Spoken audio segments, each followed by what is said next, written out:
지난달 말 기아 타이거즈는 두산 베어스를 상대로 역대 최악의 경기인 30실점을 내주며 야구팬과 전문가들을 충격에 빠뜨렸다. 그날의 악몽은 단순한 우연이 아닌 선발 투수들의 부진이 이어졌다. 그리고 투구가 불안정하고 최근 기아가 연패를 하고 있고 1승 6이닝으로 팀 분위기가 급격하게 변해 좌완우에 큰 약점을 보이고 있다는 점은 팀 선발 로테이션의 부정적인 요인으로 작용하고 있다. 기아차는 이 상황을 해결하기 위해 노력하고 있다. 트레이드 시장 부상 이후에도 다각도로 해결책을 모색했지만 불펜의 과부하로 시즌 초반부터 고전을 면치 못했던 기아 투수진이 몸살을 앓는 지경에 이르렀다.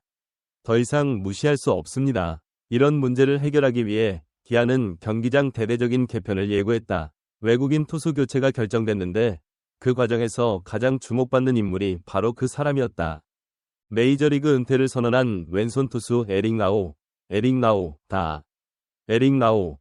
라오는 최근 기아 타이거즈 인스타그램 계정을 팔로우하며 기아 선수가 될 가능성을 더욱 높였다. 에릭 라오는 프로리그에서도 꾸준한 투구 능력을 보여왔다. 리그로 많은 팬들의 사랑을 받고 있습니다. 그의 영입이 어떤 변화를 가져올지 기대가 커지고 있다. 메이저리그에서 5시즌 동안 36승, 평균 자책점 4.3을 기록한 투수 키아 라오가 기대된다. 왼손 타자로서의 장점을 살려 기아 투수진에게 큰 도움이 됐다. 오늘은 기아 타이거즈가 이런 결정을 내리게 된 배경과 라오 선수의 영입 과정, 과거 그의 기여도가 어떻게 평가될지 자세히 살펴보도록 하겠습니다. 시청과 구독, 좋아요는 영상 제작에 큰 힘이 됩니다. 기아 타이거즈는 최근 30골이라는 처참한 패배를 당했습니다. 위기와 그에 따른 부진 속에 팀의 선발 로테이션을 재편하기 위해 외국인 선수를 기용했다. 현재 KBO 리그에서 뚜렷한 성적을 내지 못하고 있는 외국인 투수 캠 알드레드를 교체하기로 큰 결정이 내려졌다. 기아는 메이저리그 은퇴를 선언한 왼손 투수 에릭 라오를 영입하고 리그를 바꾸기로 결정했다. 외국인 선수 윌크로우의 부상을 대체하기 위해 투입된 드레드는 기아 셔츠를 입고 첫 등판에 큰 타격을 입은 뒤 부진한 모습을 보였다.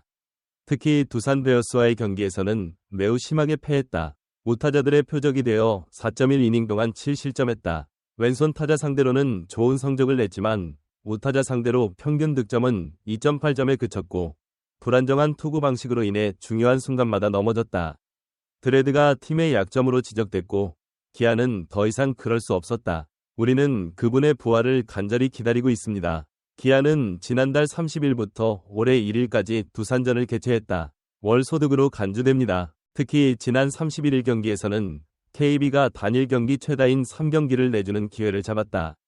3연패를 깨뜨렸으나 이후 3연패에 빠졌다. 8경기 연속 무승 행진이 끝났고 1승 6패로 정체됐다. 31일 경기에서는 필드를 떠난 투수가 최고였다. 지난달 25일 광주 NC 다이노스를 상대로 등판한 는 1.1이닝 동안 3안타 3탈3진 64,496실점으로 부진했다. 선발로 나선 황동은 키움을 상대로 5이닝 동안 호투했다. 27일 고척전에서는 홈런 1개, 삼진 2,449개, 1실점을 기록했지만 긴 이닝은 감당하기 어려웠다. 한국 준우승자 양현종은 마운드에 오른 키움을 상대로 6이닝 동안 3안타 1탈3진을 기록했다. 28일 49번 이나 3실점하며 승리하지 못했다.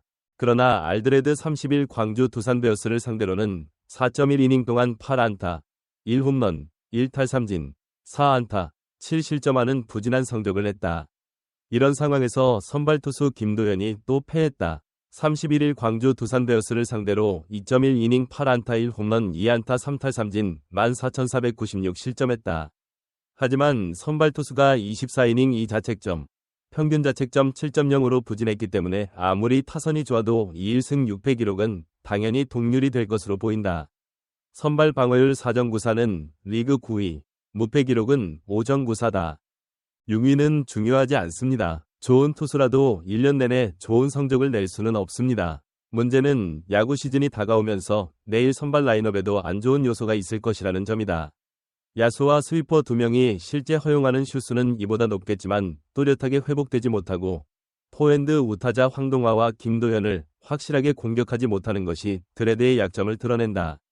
선발 투수 경험이 적어 체력이 좋아도 5이닝 이상을 버틴다는 보장은 어렵다. 실제로 브라스의 이번 시즌 퀄리티 스타트는 단 1이닝에 불과하다. 마지막으로 양현종은 시즌 초반부터 과부하를 피하지 못하며 장기 레이스에서도 계속 등락을 거듭하는 팀 내 가장 안정적인 카드로 다시 한번 등장했다. 불안정한 선발 라인업으로 인해 효율적인 운영이 쉽지 않은 상황이다. 잘 놀아도 경기당 10점을 못 내는 데다 사실상 최근 타율도 둔화한 것으로 보인다. 지난달 31일 마감된 트레이딩 시장에서 기아는 움직임이 없었다. 기아가 이때 현장에서 어떤 변화를 준다면 아직 외국인 선수 교체의 한계가 끝나지 않았다는 점뿐인데 최근 동향을 보면 이것이 불가피하다는 게 사람들이 보여주고 있다. 결국 기아 구단은 최근 부진을 극복하기 위해 외국인 볼러 교체를 결정한 것으로 보인다. 현재 기아는 메이저리그 출신 왼손잡이 선수다. 메이저 대회에서 꾸준히 활약하며 안정적인 투구 능력을 선보이고 있으며 왼손잡이라는 특급 강점을 갖고 있다. 채용이 성공하면 기아는 불안정한 선발 라인업을 강화해 가을 야구 경쟁력을 한층 높일 예정이다. 그러나 이 결정은 쉬운 결정이 아니다. 그렇지 않습니다. 왜냐하면 외국인 선수를 영입할 때 항상 시장 환경에 따라 많은 변수가 있기 때문입니다. 기아는 라오의 가을 활약을 기대하기 위해 15일 이전에 라오의 계약을 종료해야 한다. 메이저리그에서는 그의 투구 스타일이 상대 타자들에게 큰 압박을 가할 수 있으며 특히 왼손 타자들을 상대로 좋은 성적을 낸다. 기아가 라오를 선택한 이유는 그를 통해 선발 라인업의 안정을 도모하려는 전략적 결정으로 보인다. 일관된 투구와 다양한 투구 패턴 라오의 출전이 확정되면 기아는 조속히 선발 로테이션에 투입해 투구 스타일과 경기 운영 능력을 세밀하게 다듬을 계획이다.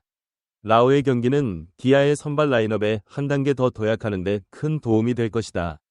기아 타이거즈에 합류한 에릭 라오의 활약이 팀 성적에 어떤 영향을 미칠지 기대된다. 팬들의 이목이 집중되고 있다. 이번 영상은 여기서 마치겠습니다. 마음에 드셨다면 구독과 좋아요 알림 설정 부탁드립니다. 그럼 오늘도 시청해주셔서 감사합니다.